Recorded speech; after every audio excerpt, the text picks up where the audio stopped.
ओम ह्रीं क्लीं स्वमिन्यै नमः। या देवी सर्वभूतेषु मा स्कंदमाता रूपेण संस्थिता नमस्तस्यै नमस्तस्यै नमस्तस्यै नमो नमः। आज नवरात्रि के 5वें दिन माँ दुर्गा के 5वें रूप माँ स्कंद माता की विधिवत पूजा अर्चना की जाती है। देवी स्कंद माता की पूजा से बुध ग्रह का दोष कम होता है। प्रेम और ममता की मूर्ति स्कंद माता की पूजा करने से संतान प्राप्ति की मनोकामना पूर्ण होती है और माँ आपके बच्चों को दीर्घायु प्रदान करती हैं। भगवती पुराण में स्कंद माता को लेकर ऐसा कहा गया है कि नवरात्र के 5वें दिन स्कंद माता की पूजा करने से ज्ञान और शुभ फलों की प्राप्ति होती है। माँ स्कंद माता आपके जीवन को समृद्धि, खुशियों और आनंद से भर दे। दोस्तों, आज नवरात्रि के 5वें दिन दुर्गा सप्तशती के 6ठे और 7वें अध्याय का हम लोग श्रवण करेंगे। 6ठा अध्याय धूम्रलोचन वध। ध्यान। मैं सर्वज्ञेश्वर भैरव के अंक में निवास करने वाली परमोत्कृष्ट पद्मावती देवी का चिंतन करती हूँ।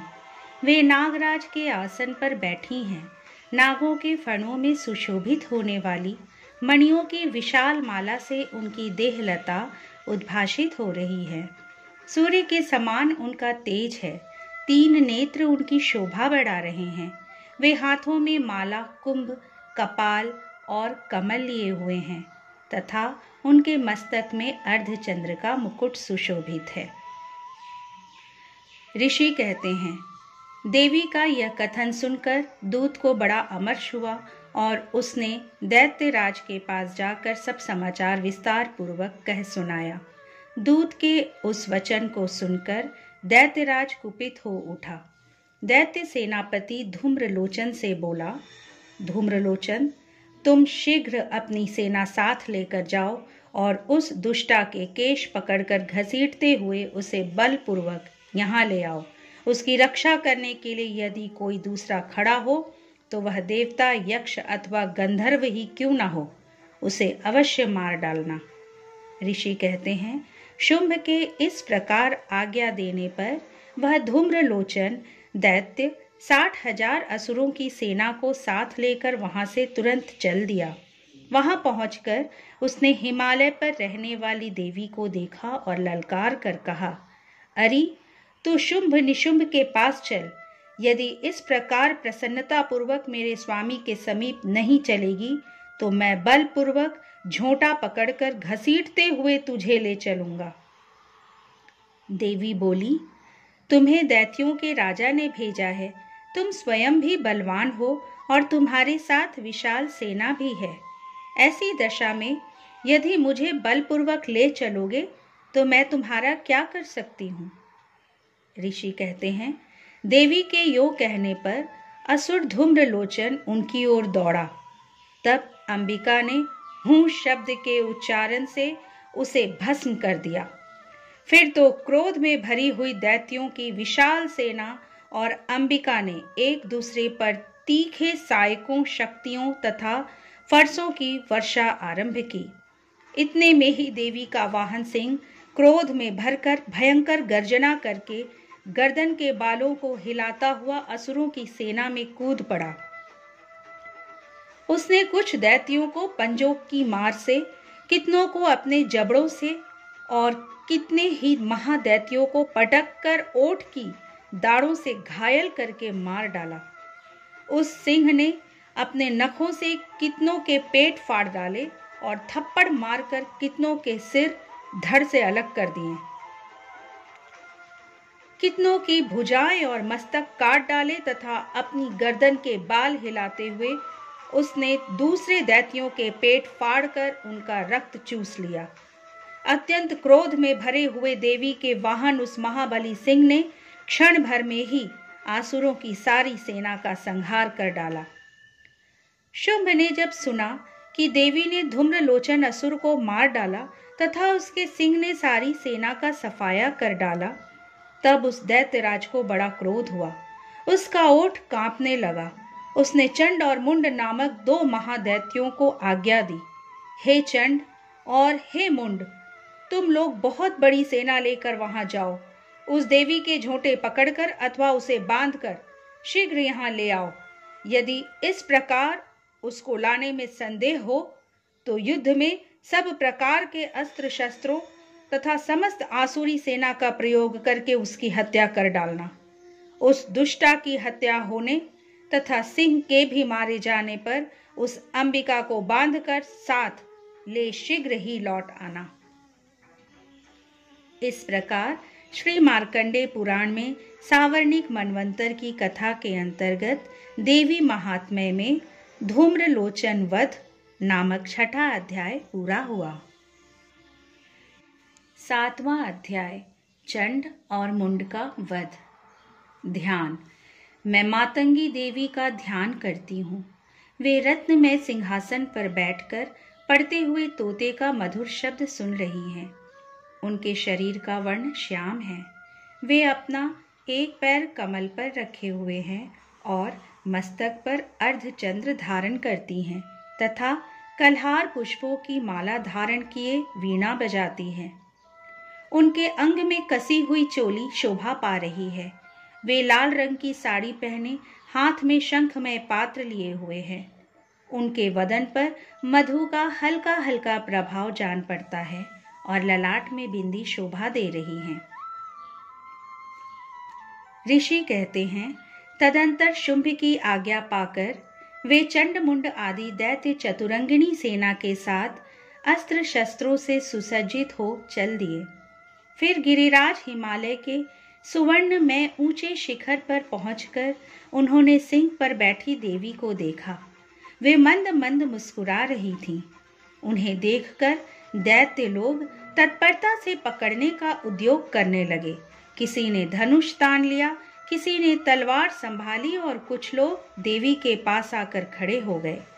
तब अंबिका ने उन शत्रुओं के प्रति बड़ा क्रोध किया।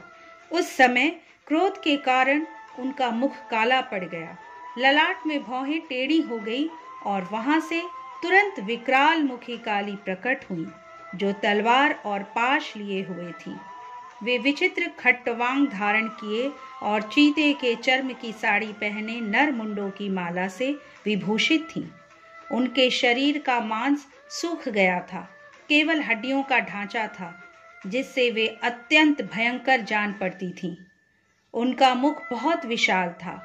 जीभ लपलपाने के कारण वे और भी डरावनी प्रतीत होती थी।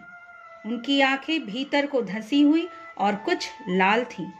वे अपनी भयंकर गर्जना से संपूर्ण दिशाओं को गुंजा रही थी।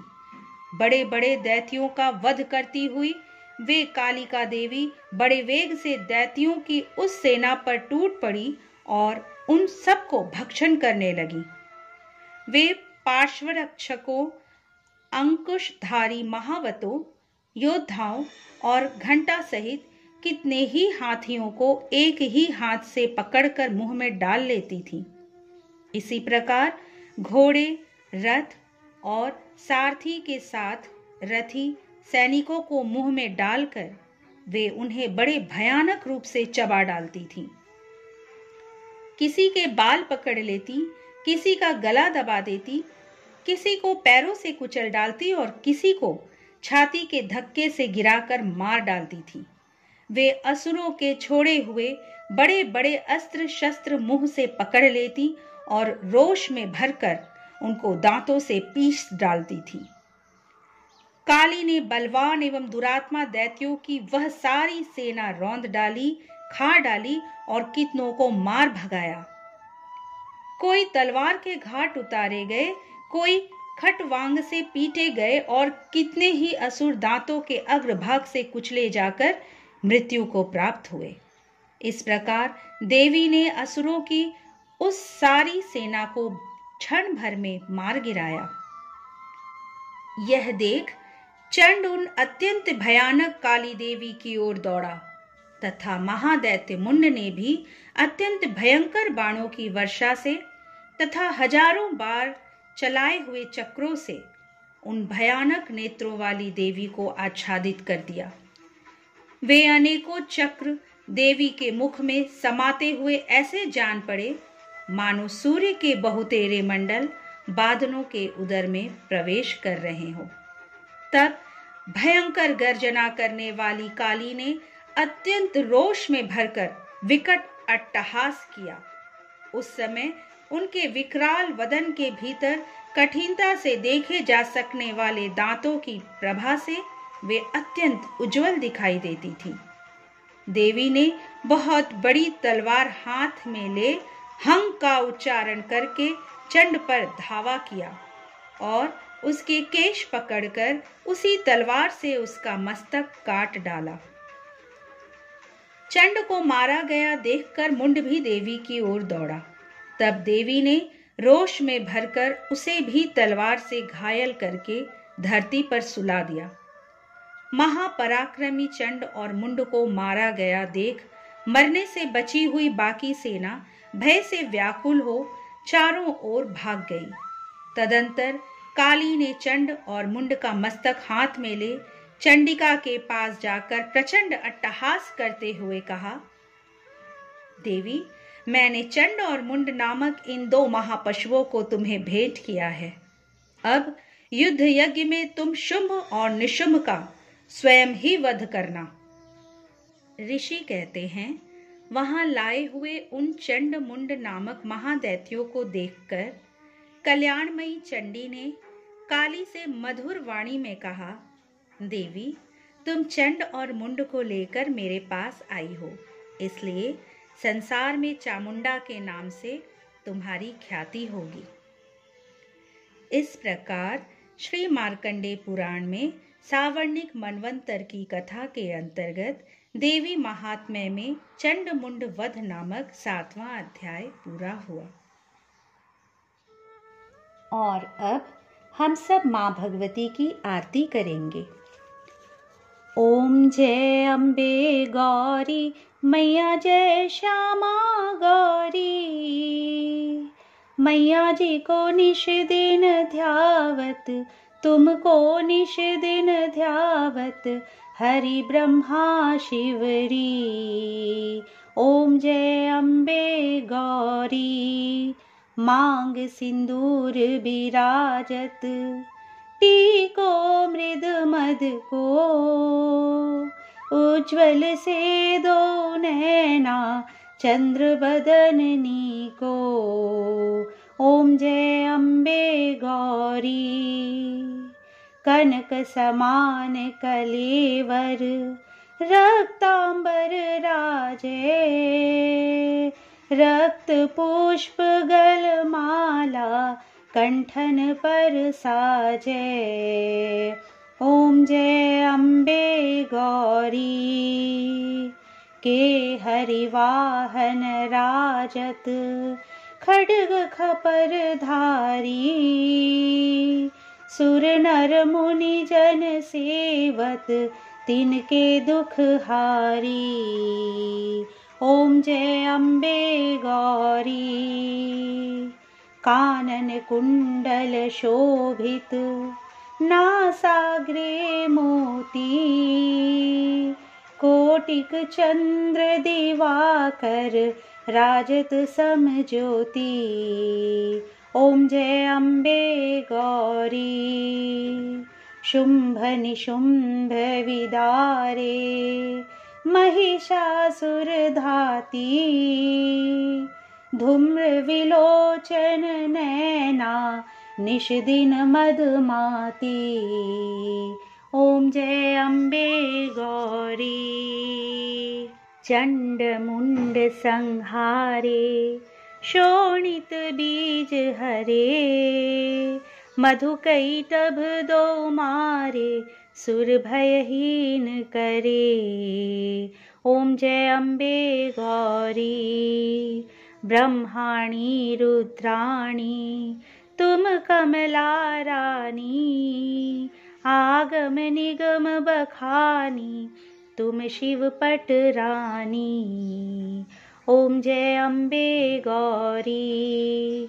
64 योगिनी मंगल गावत, नृत्य करत भैरो, बाजत ताल मृदंगा और बाजत डमरू। ओम जय अम्बे गौरी। तुम ही जग की माता, तुम ही हो भरता, भक्तन की दुख हरता, सुख संपत्ति करता। ओम जय अम्बे गौरी। भुजाचार अति शोभित, वर मुद्राधारी, मन वांछित फल पावत, सेवत नर नारी। ओम जय अम्बे गौरी।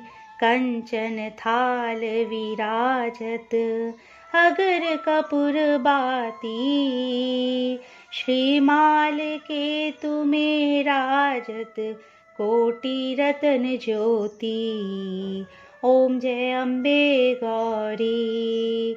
श्री अम्बे जी की आरती जो कोई नर गावे, कहत शिवानंद स्वामी, भजत हरि हर स्वामी, मन वांछित फल पावे।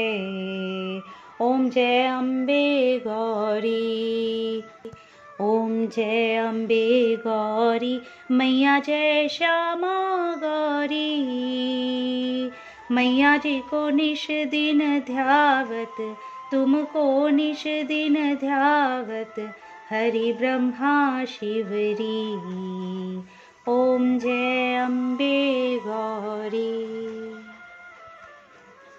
दोस्तों, आशा करती हूँ कि आप सभी को आज की ये वीडियो ज़रूर पसंद आई होगी। अगर वीडियो पसंद आई हो तो इसे लाइक कीजिए और ज़्यादा से ज़्यादा शेयर करके पुण्य के भागी बनिए। अगर आप चैनल पर पहली बार आए हैं या अब तक इसे सब्सक्राइब नहीं किए हैं तो प्लीज़ इसे सब्सक्राइब करके बेल आइकन को ज़रूर प्रेस कीजिए, जिससे आपको आने वाली वीडियोज़ की नोटिफिकेशंस मिलती रहेंगी। आपसे फिर कल मिलेंगे एक नए वीडियो में। जय माता दी।